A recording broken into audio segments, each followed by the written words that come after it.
এই গণঅভ্যুত্থানটা হাসিনাকে সরিয়ে দেয়ার, হাসিনাকে মেরে ফেলা বা হাসিনাকে সরিয়ে দেওয়ারই একটা প্ল্যান ছিল। কোটা মেধা এগুলো ছিল জাস্ট একটা আপনি কি ড্রামার সেটা পার্ট। জানতেন? মুখ ধরে আপনাদের মনে এই প্রশ্নটি এখন আর আসে কিনা? মুখ ধরে হ্যাঁ, আমি তো এই কথা বলতেছি।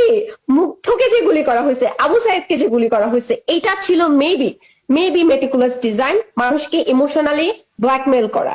কারণ এইমাত্র দেখলাম মুগ্ধকে পানি বিলাচ্ছে, এইমাত্রই গুলি। কারণ এই ভিডিওটা সবাই দেখছিল, আচ্ছা একটা ছেলে, একটা সুন্দর একটা ছেলে, ইয়াং ছেলে, সে সবাইকে পানি খাওয়াচ্ছে, তাকে গুলি করা হলো। গুলি করার পরেই হচ্ছে কিন্তু সবাই রাজপথে নেমে আসলো। দেখবেন মুগ্ধকে গুলি করার পরে যে পরিমাণে মানুষ রাজপথে নামছে, এর আগে কিন্তু এই পরিমাণে মানুষ রাজপথে নামে নাই।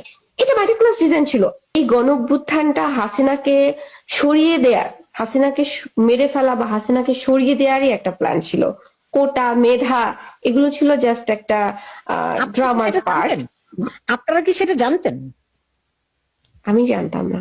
আমি জানছি হচ্ছে 4 তারিখ রাতে। পুলিশ হত্যার পুলিশ যেভাবে করে হত্যা আপনি দেখেছেন নিশ্চয়ই, কিছু না কিছু ভিডিও তো অবশ্যই দেখেছেন।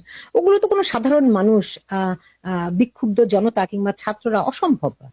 আমি বাংলাদেশের মানুষের সাইকোলজি যতগুলো বুঝি, তাই না? হুজুররা করেছে, হুজুররা এই যে দাড়ি টুপি গুলা স্টুপিড গুলা করেছে, টেররিস্টরা করেছে, জঙ্গিরা করেছে।